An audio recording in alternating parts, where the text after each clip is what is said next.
Olá, pessoal. Aqui é o Felipe Silva da Costa, cirurgião vascular do Rio de Janeiro, diretor de publicações da SBACV-RJ. Hoje a gente está aqui com a Laila Moisés, psicóloga da UERJ, faz um trabalho bem legal com os fumantes da instituição.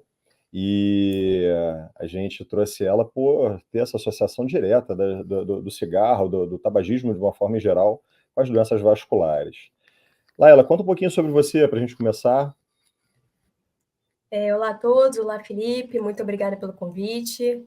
Então, eu sou psicóloga clínica formada pela PUC, fiz uma especialização em transtornos adictivos lá mesmo, tive a oportunidade de coordenar e ser coterapeuta de grupos, né, de ajuda mútua, um grupo operativo de apoio a pessoas que fazem uso abusivo de substâncias psicoativas e também de relacionamentos lá na PUC.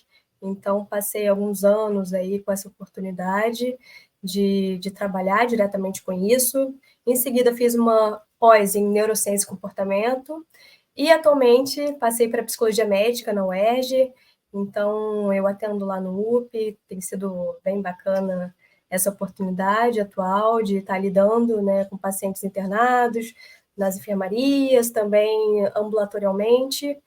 E esse já está sendo meu segundo ano lá. Então, no ano passado, eu comecei atendendo numa enfermaria de clínica médica específica e também na Policlínica Pique Carneiro. Então, passei o ano passado todo nisso. E, atualmente, eu atendo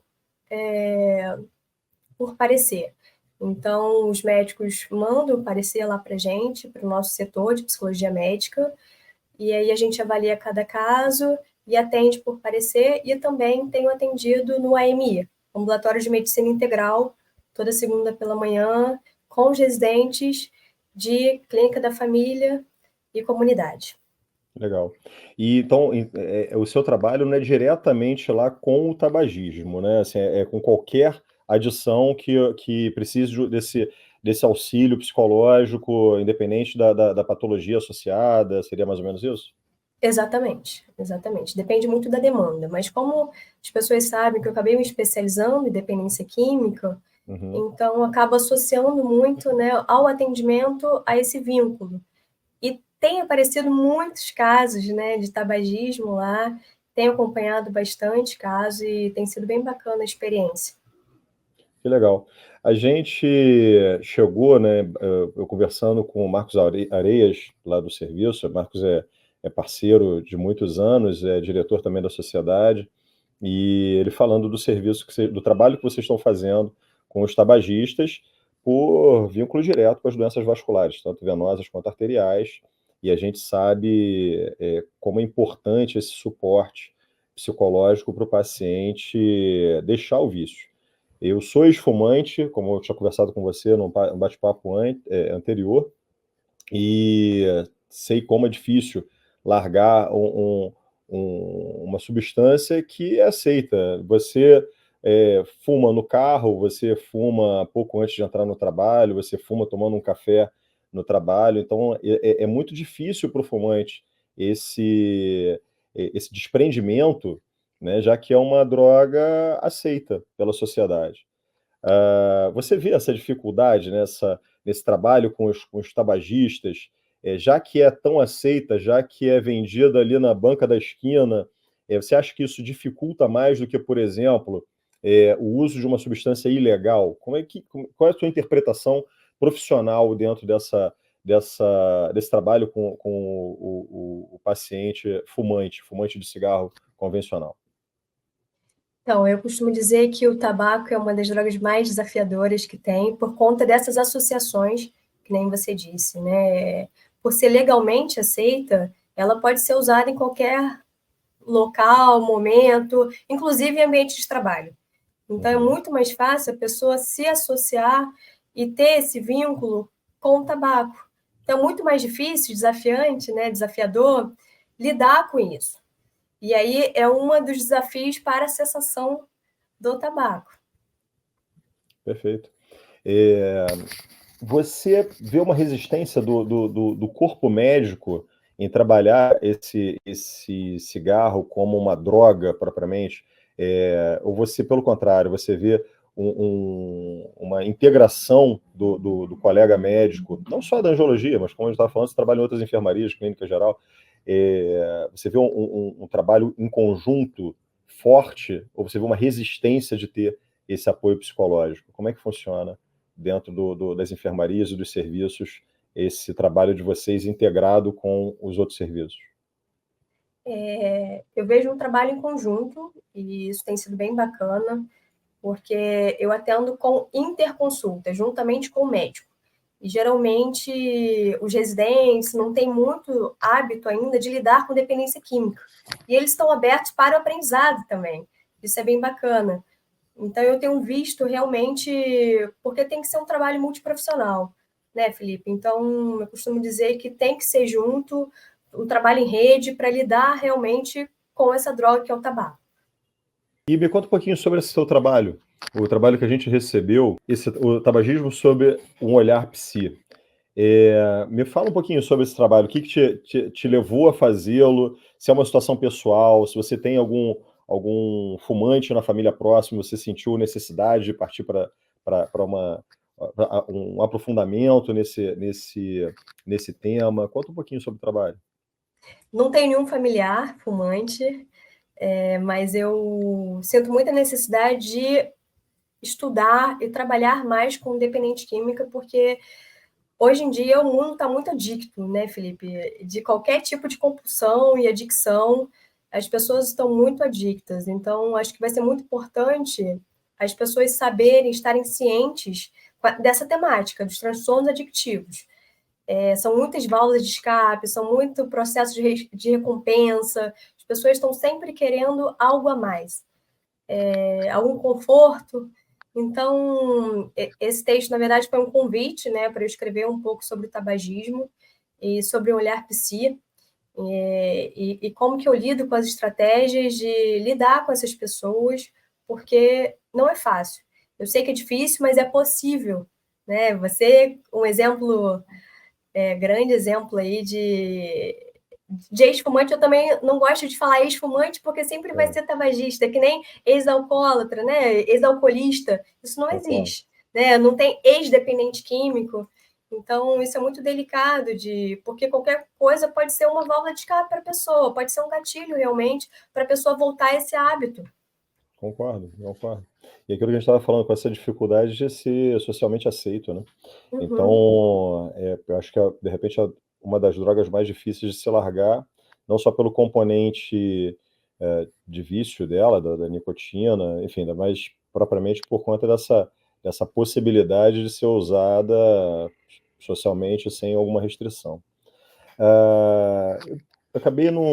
Bom, você falou que você trabalha com bastante residentes, né, com colegas mais novos, e a gente tem hoje aí essa febre do vape, né? E você conversa com eles sobre isso diretamente? Se você vê o uso do vape ali, você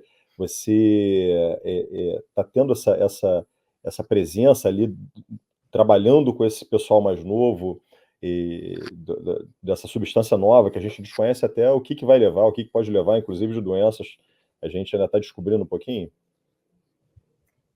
Veio muitas dúvidas para mim quando eu estou lá atendendo, então eles pedem muitos conselhos. Ah, Lela, o que eu faço com isso? O que eu faço com aquilo? Estou achando que eu estou ficando dependente.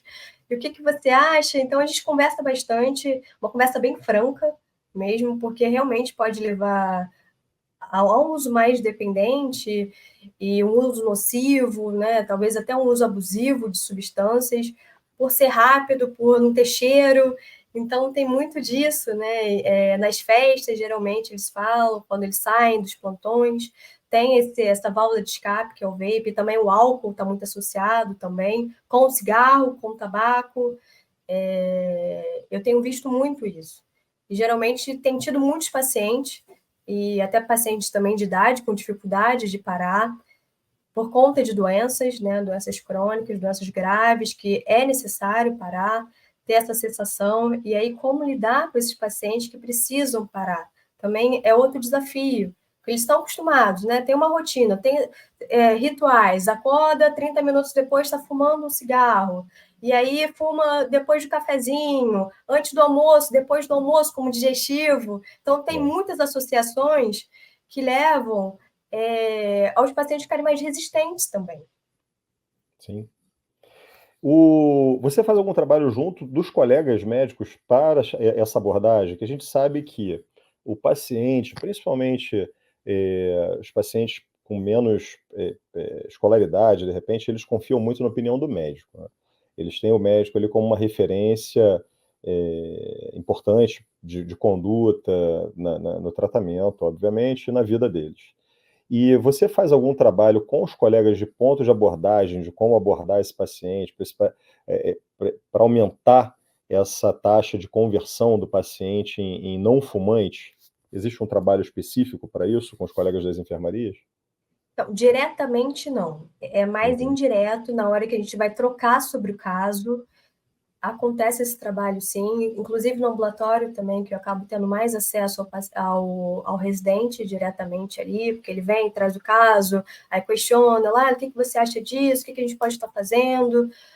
Então, acaba sendo um trabalho mais indireto, de como lidar com esses pacientes, de como abordar. Geralmente no AMI, eu acabo fazendo junto com o médico, e ele acaba aprendendo ali também como que é feita a abordagem, uma abordagem mais empática também, para escutando mais antes de julgar. uhum, Então, acaba sendo bem bacana essa troca. Quando eu dou o retorno, os pareceres, geralmente vem um parecer lá no MV para a uhum. gente, falando um pouquinho do caso, solicitando um parecer psicológico, e quando eu atendo o paciente, entendo um pouco as comorbidades, o que está acontecendo, alguma questão realmente mental, de saúde mental, eu dou o retorno para eles pessoalmente. Geralmente é isso. E quando eu dou retorno para eles pessoalmente, eles vêm com outras queixas, não, esse paciente é muito difícil de lidar, o que você pode estar fazendo, qual ajuda você pode nos dar também para lidar com esse paciente, porque tem muito aquele viés de ter um paciente poliqueixoso, muito Uhum. demandante e tudo mais. E aí a gente acaba, mas na condição deles, você também não estaria reclamando, não estaria se queixando, demandando? É muito difícil estar ali, o outro lado. Então, é mais ou menos isso assim que a gente troca, e algumas estratégias também. Às vezes, ano passado teve uma demanda, Laila, tem um paciente muito ansioso, que está precisando muito da sua ajuda, você pode dar uma olhada lá e ver o que a gente pode estar fazendo em conjunto. E aí eu chego para avaliar o paciente e eu percebo que o paciente, na verdade, está em abstinência. E eles não sabiam que o paciente estava em abstinência. Então, ele está com sintomas ansiosos, está com insônia, está muito mais irritadiço, e eles não sabiam que o paciente estava em abstinência tanto do álcool quanto do tabaco. E algo que é muito importante está no prontuário. Sim, E aí vem desde, né, que acaba começando com os internos, as perguntas dos internos, depois do residente, para fazer a triagem, entender um pouco aquele histórico, por que ele está ali, quais são os hábitos de lazer, que eles não perguntam, né, se tem algum hobby em relação à família. E aí, colhendo a história, né, desse paciente, acaba descobrindo que ele estava em abstinência, estava sem frequentar grupos de ajuda mútua, então realmente estava numa condição muito mais delicada ali. E aí a gente pede um parecer da psiquiatria para tentar dar alguma medicação para ajudar nesses sintomas de abstinência, ajudar na insônia, perfeito. além dos outros, né, que são remédios para ajudar realmente na questão aguda, né, da doença ali realmente. Perfeito. Trabalho multidisciplinar, né? Então, Exatamente. chegando até realmente a necessidade de uso de medicações para melhorar esses sintomas de abstinência.